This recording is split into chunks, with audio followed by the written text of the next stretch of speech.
नमस्कार, आप देख रहे हैं न्यूज फॉर नेशन और मैं स्वाति पांडे आपके साथ। जदयू के राष्ट्रीय अध्यक्ष के तौर पर फिर से ललन सिंह को चुन लिया गया है, लेकिन आपको बताते चले कि इसकी ऑफिशियली कोई अनाउंसमेंट नहीं हुई है। आधिकारिक तौर पर इसकी घोषणा नहीं की गई है। आधिकारिक तौर पर इसकी घोषणा 10 और 11 दिसंबर को होने वाले राष्ट्रीय अधिवेशन में की जाएगी। इस 2 दिवसीय जदयू के कार्यक्रम में ही आपको बताया कि 9 राज्यों में होने वाले चुनाव का ब्लूप्रिंट तैयार किया जाएगा और साथ ही साथ बीजेपी के खिलाफ रणनीति और जो भी विकल्प है वो सेट की जाएगी।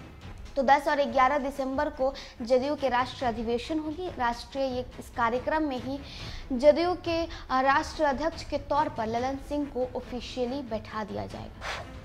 जदयू के राष्ट्रीय अध्यक्ष के तौर पर ललन सिंह दोबारा चुन लिए गए हैं, लेकिन इसकी आधिकारिक घोषणा 10 दिसंबर को राष्ट्रीय अधिवेशन में की जाएगी।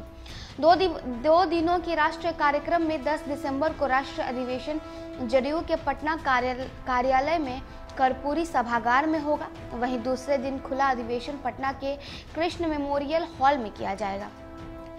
इन दोनों मौके पर मुख्यमंत्री नीतीश कुमार मौजूद रहेंगे। जदयू के राष्ट्रीय अधिवेशन की बैठक को लेकर कई तरह की चर्चाएं हैं। आपको बताया कि इस अधिवेशन में किन किन मसलों पर चर्चा होगी वो बताया जाएगा। जाहिर सी बात है कि अब राष्ट्रीय अधिवेशन होता है तो पार्टी को कैसे मजबूत करना है और आगे के राष्ट्रीय कार्यक्रम को किस तरह से बनाया जाएगा और उसे कैसे क्रियान्वित किया जाए, इस पर ब्लूप्रिंट तैयार किया जाता है।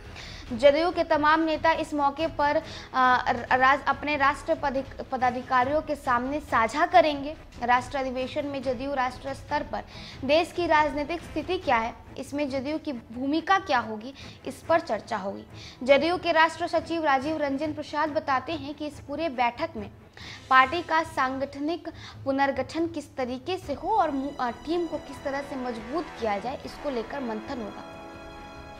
राष्ट्र परिप्रेक्ष्य में जदयू का विस्तार किस तरह से किया जाए, कौन कौन से राज्य में जदयू के लिए माकूल होंगे, किन राज्यों में संगठन को और मजबूत किया जाएगा, इस पर विस्तार तरीके से चर्चा होगी। जदयू के राष्ट्र सचिव राजीव रंजन प्रसाद बताते हैं कि पूरे देश में जिस तरह से एकाधिकारवादी प्रवृत्ति वाली भाजपा की है, एक विकल्प के तौर तो रचना की पहल को कैसे खड़ा किया जाए ताकि देश में भारतीय जनता पार्टी के विपक्ष में सशक्त विकल्प बन सके, जदयू के प्रभावकारी भूमिका का निर्वहन करेगा। मुख्यमंत्री नीतीश कुमार को प्रधानमंत्री के उम्मीदवार के तौर पर क्या राष्ट्रीय अधिवेशन में प्रस्तुत किया जाएगा, इस सवाल पर राजीव रंजन प्रसाद कहते हैं कि बिल्कुल नहीं। मुख्यमंत्री नीतीश कुमार विपक्षी एकता को एकजुट करने के लिए एक सशक्त भूमिका निभाएंगे, एक विकल्प को तैयार करेंगे। भारतीय जनता पार्टी के खिलाफ एक सशक्त विकल्प बने, इसको लेकर लगातार मुख्यमंत्री नीतीश कुमार पहले भी भारत के कई दलों के प्रमुख से मिल चुके हैं। इसी दिशा में जदयू का प्रयास भी जारी रहेगा।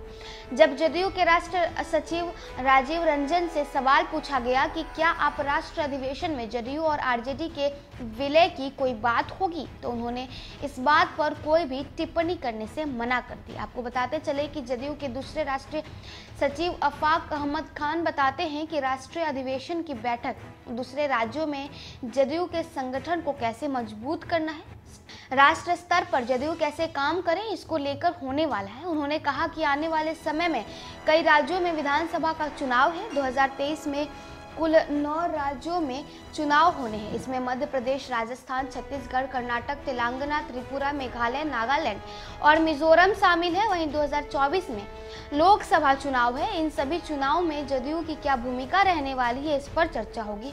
अफाक अहमद खान ने भी जदयू और राजद के विलय को खारिज कर दिया। उन्होंने इस पर कोई टिप्पणी नहीं दी।